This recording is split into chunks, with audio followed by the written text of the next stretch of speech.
जो इंसान अपने आप को नहीं ढूंढता वो दूसरों को कैसे ढूंढ पाएगा?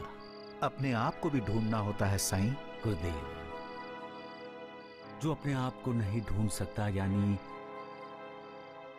अपने आप को जानना, अपने अंदर की आत्मा का दर्शन करना,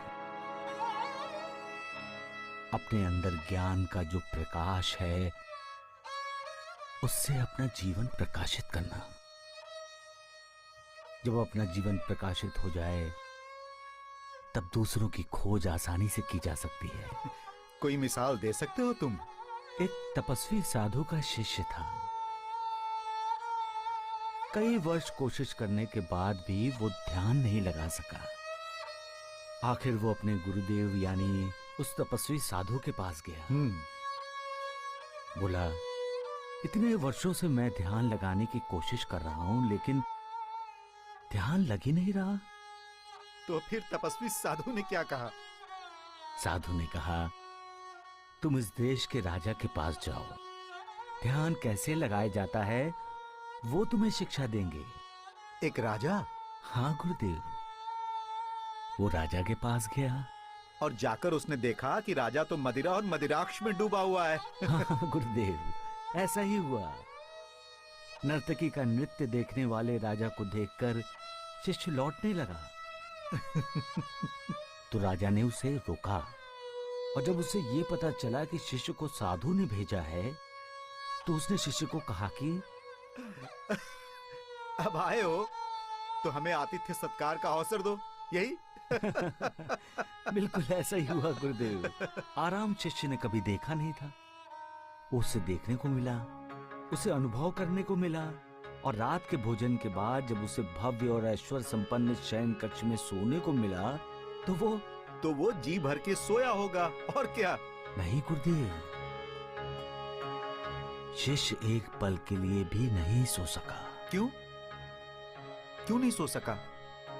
क्योंकि जिस पलंग पर वो लेटा था उसके ऊपर एक बहुत नाजुक धागे से एक तलवार लटक रही थी। ऐसा लगता था किसी भी वक्त धागा टूटेगा और तलवार सीधी उसके सीने में घुस जाएगी। कहानी का ये मोड़ अच्छा है साईं। सुबह हुई, राजा आया। उसने विनम्रता से पूछा, महात्मन, आपको नींद तो ठीक से आई ना? शिष्य ने कहा, राजन, इस लटकती तलवार ने मुझे रात भर सोने नहीं दिया। सोना चाहता था, नींद भी आ रही थी, लेकिन बार बार लटकती तलवार याद करके आंखें अपने आप खुल जाती थी। तब राजा ने क्या कहा? राजा ने कहा, मान्यवर, ध्यान ऐसे ही किया जाता है। ध्यान करने के लिए आंखें बंद करके पद्मासन लगाकर बैठना ही आवश्यक नहीं है। ध्यान का अर्थ ही है सोते, जागते, उठते, बैठते, हर पल, हर समय उस परब्रह्म परमात्मा का स्मरण करना। जब हम ध्यान लगाते हैं तब हमें हमारे अंदर की आत्मा के दिव्य दर्शन होते हैं और आत्मा के दिव्य प्रकाश में ही हमें उस निर्विकार के दर्शन हो जाते हैं। इसलिए कहते हैं कि पहले अपने आप को खोजो। जो अपने आप को खोज लेता है वो मालिक को भी खोज लेता है। कोई भी इंसान बदलाव का स्वागत सत्कार करने से हिचकिचाता है। ये इंसान का चंचल मन है जो सबसे पहले बदलाव के बारे में सोचकर ही शंकित होता है, और फिर इंसान का अहंकार है जो बदलाव को स्वीकार ही नहीं करने देता। स्वागत करना तो दूर की बात है। जो इंसान हालात की नजाकत को समझ लेता है, जान लेता है, वो बिना झिझकते हुए बदलाव को स्वीकार करता है। कुछ लोग मजबूर होकर झुक जाते हैं और आने वाले बदलाव का स्वागत करते हैं, लेकिन कुछ लोग हालात की गंभीरता को नहीं समझते हैं और न समझना चाहते हैं। वो न झुकते हैं और न ही अपने साथ अपनों को झुकने देते हैं। इसलिए इंसान को वास्तविकता यानी सच्चाई को जानना चाहिए, सच्चाई को स्वीकार करना चाहिए। इससे इंसान के दुखों की तीव्रता कम होती है। हालात से समझौता करने में कोई अपमान नहीं है, क्योंकि हालात से समझौता करके इंसान एक दिन हालात पर जीत हासिल कर सकता है। सबका मालिक एक। अपने आप को सर्वशक्तिमान मत समझ मूर्ख। तुम तो एक छोटे से गांव पर राज करती हो, लेकिन मालिक का राज तो सैकड़ों दुनियाओं पर है। दूसरों पर अन्याय करने से पहले मालिक के न्याय से डरो। जान पर आफत आने के बाद भी जब सही सलामत बच जाता है, तब इंसान को इसे मालिक की कृपा समझकर मालिक के कृतज्ञ रहना चाहिए। इंसान को तब ये जान लेना चाहिए कि मालिक ने उसे अपने आप को बदलने का एक मौका दिया है, और इंसान को उस मौके का फायदा उठाते हुए मालिक की भक्ति में अपना दिल लगा देना चाहिए। इंसान की जान बचाने का मतलब ही है इंसान को नई जिंदगी मिलना, इसी जन्म में इंसान का पुनर्जन्म होना। इंसान की इस नई जिंदगी का पुनर्जन्म का लाभ तभी होगा जब इंसान फिर से अधोपतन की सीढ़ियां न उतरे, बल्कि अपने उद्धार की सीढ़ियां चढ़े। बुरे काम, बुरे ख्याल छोड़ दे, मालिक को याद करता रहे। यही तो मालिक के लिए उसकी कृतज्ञता होगी।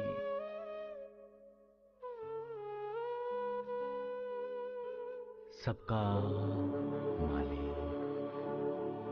एक। साधु संतों के लिए कोई भी कार्य असंभव नहीं होता गुरुदेव। उनका कार्य, उनकी लीला, उनके संकेत, उनकी भाषा सामान्य लोगों की समझ में नहीं आती। किसी गांव के बाहर एक साधु रहता था, अपनी साधना में ही रहता था। एक दिन एक मुसाफिर आया, साधु से पूछा, मुझे बस्ती जाना है, कौन से रास्ते से जाऊं? साधु ने कहा, बस्ती में जाना है तो सीधा जाओ, कहीं मुड़ो नहीं, तुम्हें बस्ती मिल जाएगी। साधु के कहने पर मुसाफिर सीधा गया और शमशान घाट पहुंच गया। वहां बस्ती का नामो निशान नहीं था।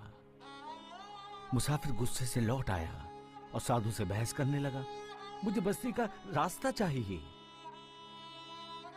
साधु ने कहा, अगर तुम शमशान घाट पर जाना चाहते हो तो बाईं तरफ चले जाओ। परेशान होकर मुसाफिर बाईं तरफ चला गया। सोच रहा था यहां हर तरफ शमशान ही शमशान है क्या, लेकिन जब वो बाईं तरफ के रास्ते से गया तो जिस रास्ते से वो चल रहा था वो बस्ती थी। साधु पागल होगा। मुसाफिर ने भी साधु से यही कहा था गुरुदेव। क्या आप सबका इसी तरह मार्गदर्शन करते हैं?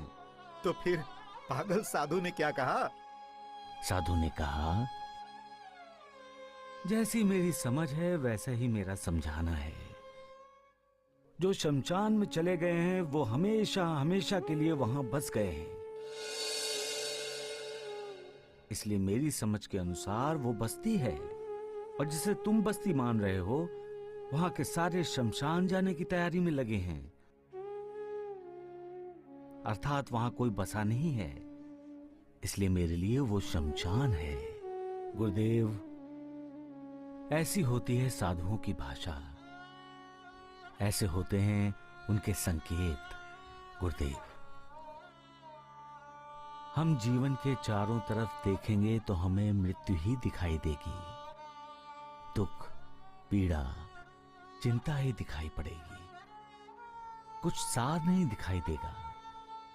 दिखाई देगा तो सिर्फ आसार, सिर्फ अनर्थ दिखाई देगा, अर्थ नहीं। जब इसका ज्ञान होगा तब एक प्रकार की प्यास पैदा होगी हमारे अंदर। उस ज्ञान से लगेगा अगर ये सब आसार है, व्यर्थ है, अनर्थ है, तो सार क्या है, अर्थ क्या है? अगर ये सब व्यर्थ है तो सार्थक क्या है? तब हमारे दिल में ज्ञान की आशा पैदा होगी, जो हमें मालिक के करीब ले जाएगी, जो हमें शिक्षा देगी कि वही सच है, बाकी सब मिथ्या है, झूठ है। सबका मालिक एक। साईं, ये कैसे पहचाना जाए कि किसी को अहंकार हुआ? जिसकी बातों में मैं, मेरा, मेरी, मुझे ऐसे शब्द बार बार आते हैं, तब समझ लेना चाहिए कि उसे अहंकार हुआ है। जब इंसान के दिल में मैं कुछ हूं ऐसा भाव पैदा होता है, तब वो अहंकार को जन्म देता है। और जिसके दिल में अहंकार पैदा होता है गुरुदेव, वो किसी का नहीं होता, न अपने माता पिता का, न अपने पति का, न अपने बच्चों का। वो सिर्फ अहंकार का हो जाता है, क्योंकि अहंकार उसे जैसा नचाता है वो वैसा ही नाचता है। स्वांग और ढोंग कई लोग करते हैं, लेकिन उसे निभाना आसान नहीं है। झूठ बोलना आसान लगता है, लेकिन उसे निभाना आसान नहीं है। जो स्वांग करता है उसे मन ही मन डर होता है कि उसका स्वांग कोई पहचान तो नहीं जाएगा। झूठ को हमेशा सच से डर लगता है और वो हमेशा सच से दूर भागता है। नकली दाढ़ी मूछ भला सत्य के तेज को छुपा सकती है। झूठ बोलने का मतलब ही है मालिक पर अविश्वास दिखाना, मालिक से दूर जाना। और सच बोलने का अर्थ है मालिक की पूजा करना, मालिक के करीब जाना। श्रद्धा और भक्ति इंसान के दिल में विश्वास पैदा करती है, और जो विश्वास करता है वो कभी झूठ बोलता ही नहीं। मालिक है, मालिक है, बाकी सब मिथ्या है, झूठ है, वो अकेला ही सत्य है। इसलिए सत्य बोलना, सत्य की राह पर चलना, सत्य की पूजा करना मालिक की भक्ति करने जैसा ही है। सबका मालिक एक।